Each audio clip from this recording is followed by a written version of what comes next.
The Shang Dynasty, cracking the bronze code of China's dawn. Prologue, the realm of legend and the emergence of history. For centuries, the Shang Dynasty existed in the hazy realm of semi-legend. To the ancient Chinese, it was the second of the three dynasties Xia, Shang, and Zhou, a succession of virtuous kings and tyrannical despots chronicled in later historical texts like Sima Qian's Records of the Grand Historian, compiled over a millennium after the Shang's fall. It was a narrative shaped by the moralizing lens of their Zhou conquerors, who justified their rebellion by painting the last Shang king as a decadent, cruel monster. The Xia were the mythical precursors, the Zhou were the established, historical founders of the Mandate of Heaven. The Shang was a crucial, but poorly understood, link in the chain. This changed dramatically at the turn of the 20th century.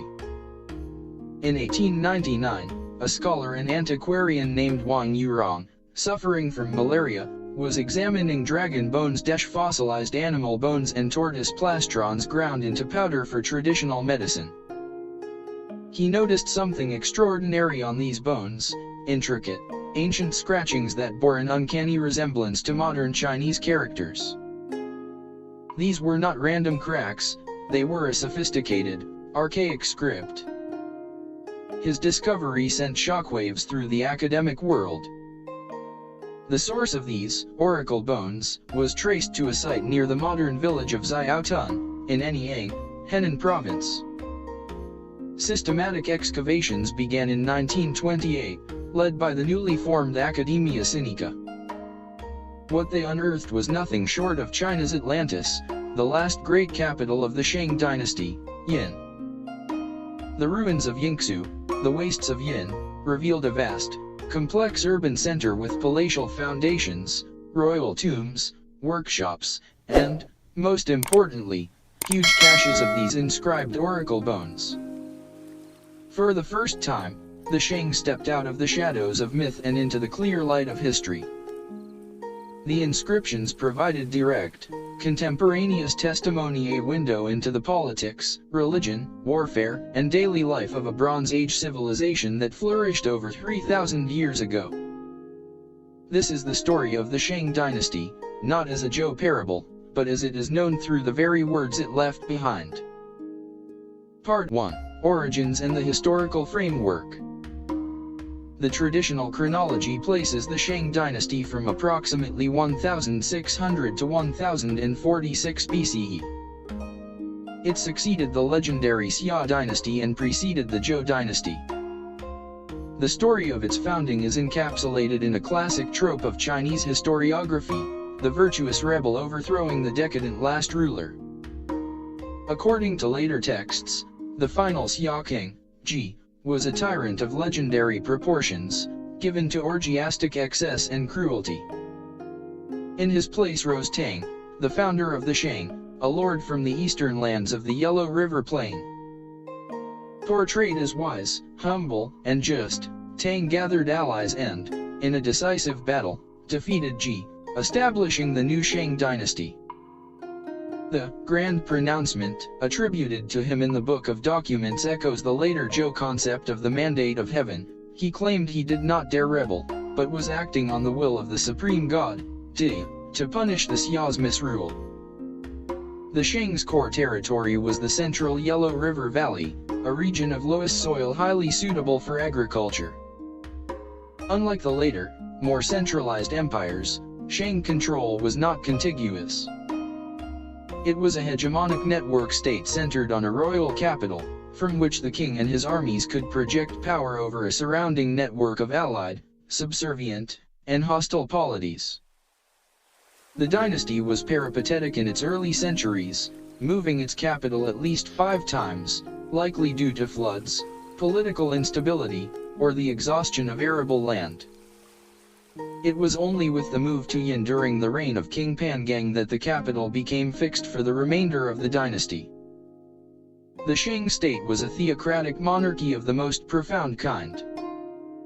The king was not just a political and military leader, he was the supreme high priest, the sole conduit between the human world and the powerful spirit realm. His primary duty was to communicate with the ancestors and the high god to ensure the kingdom's prosperity, victory in battle, and a bountiful harvest. This divine connection legitimized his rule and centralized immense power in his person. The dynasty is traditionally divided into two periods. 1. The early Shang, from Tang to the move to Yin, a period known mostly from later histories and some archaeological sites like Erlitou and Yinshi, which may represent early Shang centers. 2. The late Shang, from Pangang to the fall, a period overwhelmingly illuminated by the oracle bone archives from Yingzhou. Our detailed knowledge is almost exclusively focused on this late Shang period, a vibrant and powerful state at the zenith of its Bronze Age glory. Part 2, Yingzhou, the glorious capital and its society. The archaeological site of Yingzhou is immense, spanning over 30 square kilometers. It was not a city in the modern, walled sense, but rather a sprawling ritual and administrative complex, a capital region centered on the royal precinct. The royal precinct and palaces. At the heart of Yingzhou were the palace temple foundations. These were not stone structures but massive, rammed earth platforms. The technique involved pounding layers of earth within wooden frames to create incredibly solid, durable foundations that have survived millennia. These platforms supported large timber-framed buildings with wattle and dog walls and presumably ornate roofs. The complex was arranged around courtyards and was the stage for the most important state rituals, ancestor worship, divination ceremonies, and feasts. The royal tombs at Zibeagang. A short distance northwest of the palace area lies the royal necropolis of Zibeagang. The tombs here are staggering in their scale and grim opulence. They are massive, cruciform-shaped pits dug deep into the ground, some over 10 meters deep. A central ramp led down to the burial chamber, which housed the king's nested lacquer coffins, often inlaid with turquoise and jade. The wealth interred with them was meant to sustain the king's power in the afterlife. This included hundreds of magnificent bronze ritual vessels, jade artifacts, carved bone and ivory objects, fine ceramics, and cowrie shells. But the most chilling aspect was the human sacrifice. The tombs contain the remains of dozens, sometimes hundreds, of sacrificial victims, warriors, servants, and slaves who were decapitated, dismembered, or buried alive to accompany their master.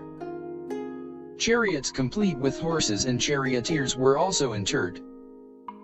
This practice underscores the king's absolute power and the belief in a hierarchical afterlife that mirrored the earthly one. Craft production and economic life. Yingzhou was a hive of specialized craft production. Different neighborhoods were dedicated to specific industries. Bronze foundries, this was the apex of Shang technology. The bronze workshops were complex operations. Artisans used the piece mold casting technique, a method unique to China. They would create a clay model of the desired vessel, encase it in a clay mold, cut the mold away in sections, carve intricate designs into the mold, then fire the mold pieces and reassemble them around a clay core. Molten bronze was poured into the gap between the core and the mold. Once cooled, the mold was broken away, revealing the finished vessel. This allowed for the creation of the iconic, complex forms like the ding, gui, and ju, adorned with the iconic dowdy and other motifs. Bone and ivory workshops, artisans carved hairpins, arrowheads, and decorative plagues from animal bone and ivory. Oracle bones themselves were a product of this industry, meticulously prepared by smoothing and polishing the bones before divination. Jade workshops, jade, revered for its beauty and perceived spiritual qualities, was worked with abrasive sand into exquisite ritual blades, ornaments, and funerary objects for the elite. Potteries, while the elite used bronze, commoners used pottery. Advanced kilns produced a wide range of gray and black earthenware, including the distinct white pottery, a high-fired, kaolin-based ware that imitated the forms of bronze vessels. The Shang economy was primarily agricultural. Millet was the staple crop, supplemented by wheat, rice, and barley. Sericulture was well established, with silkworm designs appearing on artifacts. Animal husbandry provided pigs, dogs, sheep, and cattle. Hunting and fishing supplemented the diet. The state's wealth was built on this agricultural surplus, which supported the non-producing elite, administrators, and artisans. Trade and tribute brought in resources not found locally: copper and tin for bronze from the south and west, jade from Xinjiang, turtle shells from the southern coasts, and cowrie shells from the Indian Ocean. Social structure. Shang society was highly stratified, a pyramid with the king at its apex. The king and his clan, the royal family, held ultimate power. Kingship was patrilineal, but the succession pattern was complex, often passing from elder to younger brother before going to the next generation, a system known as fraternal succession. To the nobility and officials, a class of aristocratic lineages, often related to the royal house, served as generals, diviners, and administrators of outlying territories.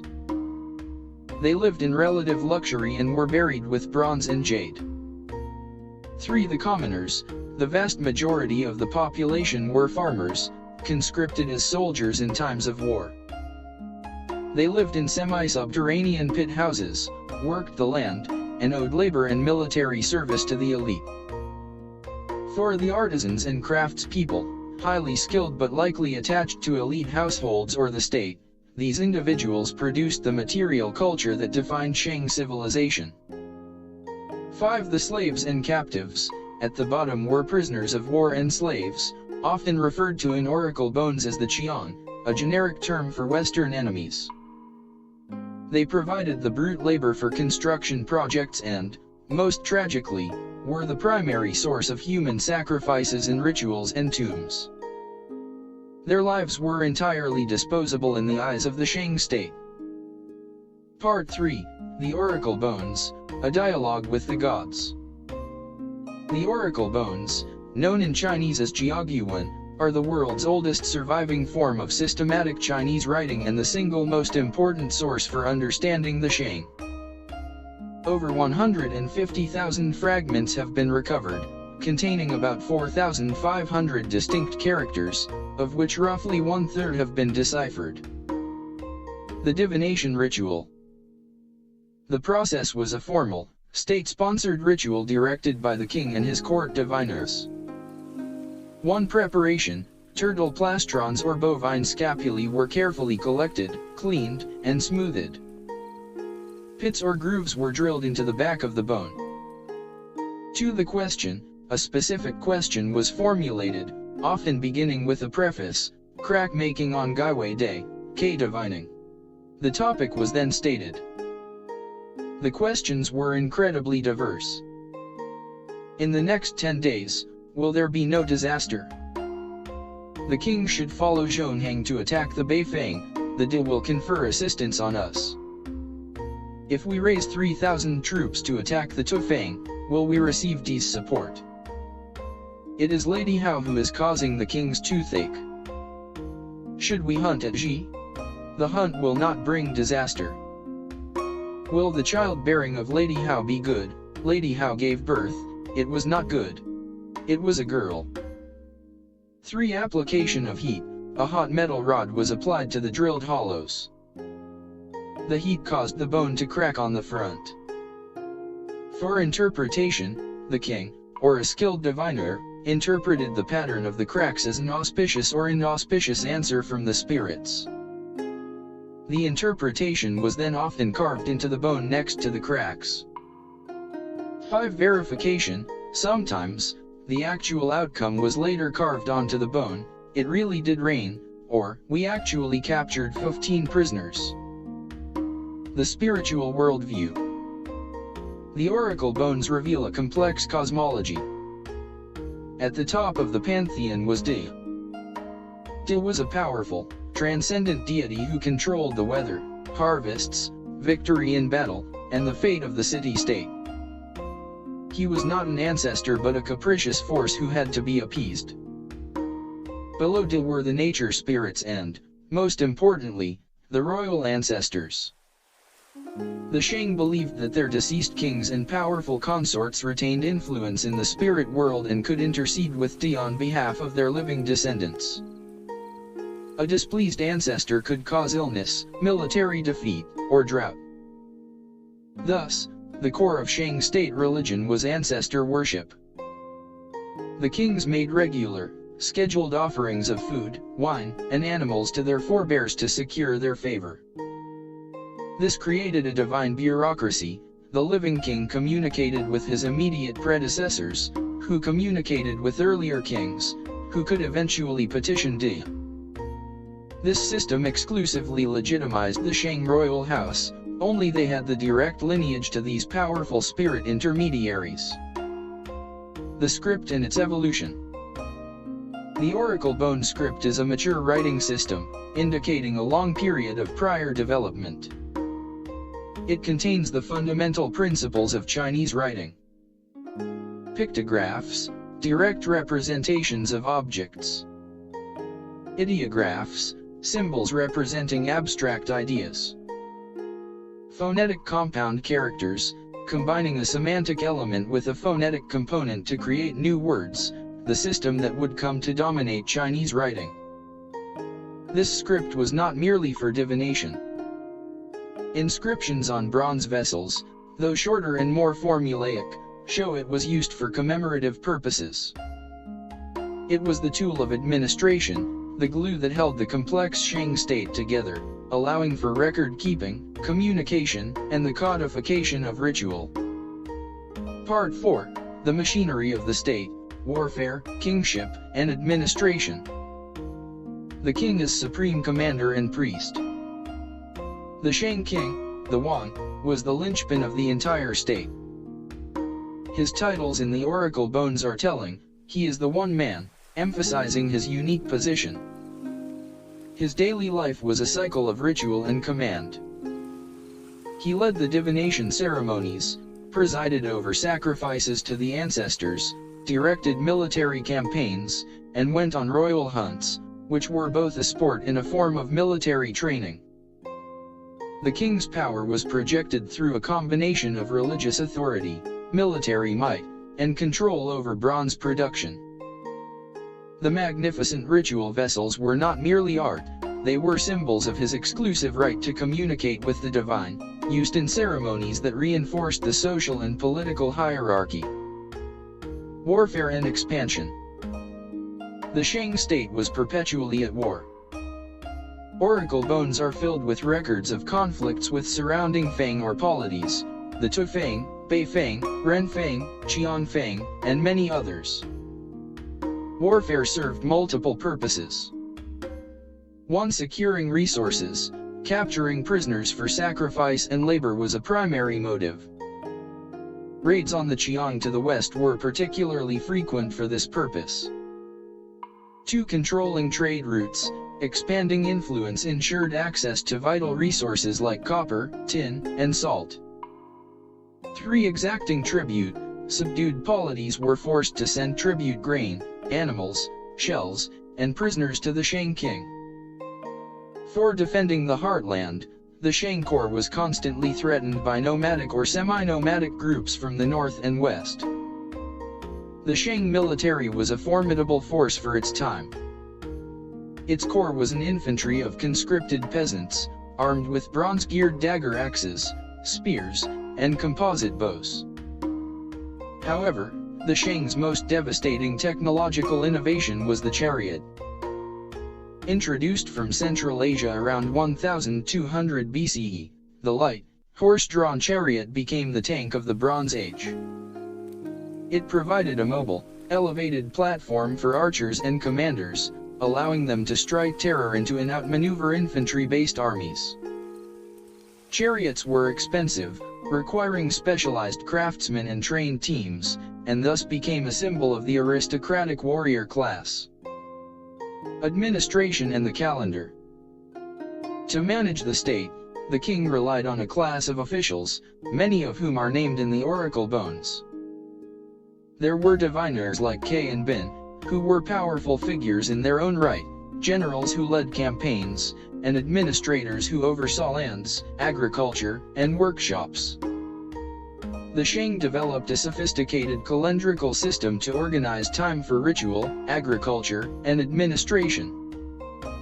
They used a lunisolar calendar with a 12-month year of 29 or 30 days, requiring intercalary months to stay in sync with the solar year.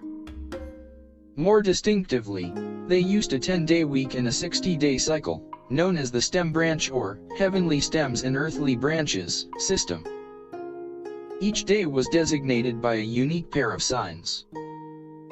This system was crucial for scheduling rituals, as specific ancestors were worshipped on days matching their temple name. Part V, Case Study, The Reign of Wu Ding and Lady Hao. The oracle bones allow us to zoom in on the reign of specific monarchs with surprising detail. The reign of King Wu Ding is the best documented period in the entire Shang era. His long reign is considered a golden age of military expansion and cultural achievement. Wu Ding's oracle bones reveal a king deeply engaged in every aspect of governance. He launched numerous successful campaigns against the Tufeng, Beifeng, and Qiang, significantly expanding Shang territory and bringing back vast numbers of prisoners and booty. He was a meticulous ritualist, maintaining a complex schedule of sacrifices to a vast pantheon of ancestors. The most fascinating figure from his reign, however, is not a king, but a queen, Lady Hao. Her story, pieced together from oracle bone mentions in her miraculously intact tomb, is extraordinary. She breaks every stereotype of a passive, secluded ancient Chinese woman. Military leader, the oracle bones record Fu Hao leading military campaigns, at times with up to 13,000 troops, a massive army for the period. One inscription states, the king ordered Fu Hao to follow He Gao to attack the Yufeng. She was a respected general in her own right. Landowner and priestess, she owned her own estate and independently conducted important rituals, a privilege usually reserved for the king and his closest male relatives. Royal consort, she was one of Wu Ding's many wives, but clearly a favored one. The king was deeply concerned for her health, repeatedly divining about her illnesses, toothaches, and childbirths. Her tomb, the discovery of Tomb 5 at Yingxia, was a landmark. Untouched by looters, it contained a treasure trove, 468 bronze objects, 755 jade objects, 560 bone objects, and nearly 7,000 cowrie shells. The sheer volume and quality of her grave goods, including battle axes, symbols of military command, confirm the high status and unique role she held. She was a powerful, multifaceted individual, a warrior, a priestess, a landowner, and a mother. Part 6, The Fall of the Shang and its Enduring Legacy. The Shang dynasty did not fall slowly from internal decay alone, it was violently overthrown. The traditional narrative, as told by the victors, the Zhou, is laid out in their texts like the Book of Documents. The last Shang king, Dxin, is portrayed as the archetypal tyrant, brilliant but cruel, given to drunkenness, debauchery, and horrific cruelty, such as cutting out the hearts of dissenting advisors. He neglected the ancestral rites and lost the favor of heaven. The reality was likely more complex. Oracle bones from the final decades show the Shang were engaged in protracted, costly wars in the southeast against the Renfeng, draining their military and economic resources.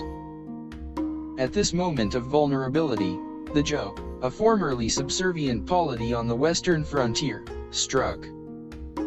Under their leader, King Wu, and the strategic guidance of his brother, the Duke of Zhou, the Zhou forged a coalition of disaffected tribes and states. The decisive Battle of Muye was fought not far from Yin. The Shang army, perhaps including coerced slaves and disheartened troops, reportedly defected en masse. King Dxin retreated to his palace, set it ablaze, and perished in the flames. The Zhou, to legitimize their rule, formulated the doctrine of the mandate of heaven. They argued that heaven, which had once favored the virtuous Shang founders, had now withdrawn its mandate due to the last king's wickedness and transferred it to the Zhou.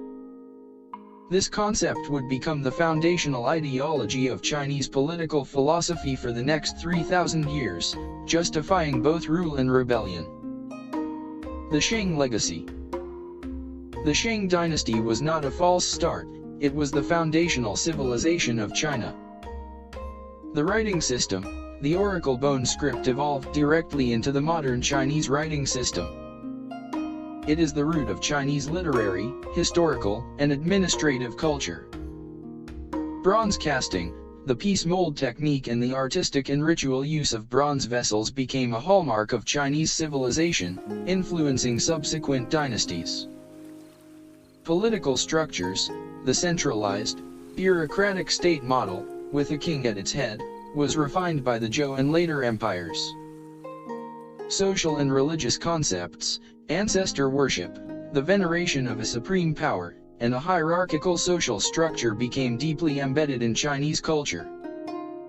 Historical consciousness, the Zhou, and all dynasties after them, saw themselves as the heirs to a historical tradition that began with the Shang. The Shang provided the template for what a dynasty was. Epilogue. The story of the Shang is a story of rediscovery. For millennia, it was a ghost, a name in a history book. Then, with the deciphering of the dragon bones, the ghost gained a voice. The oracle bones tell us of kings who spoke to the gods, of queens who led armies, of artisans who created timeless beauty, and of a society both brilliantly advanced and brutally savage. They reveal a civilization that, in its obsession with order, ritual, and connection to the past, laid the very bedrock for the enduring edifice of Chinese culture.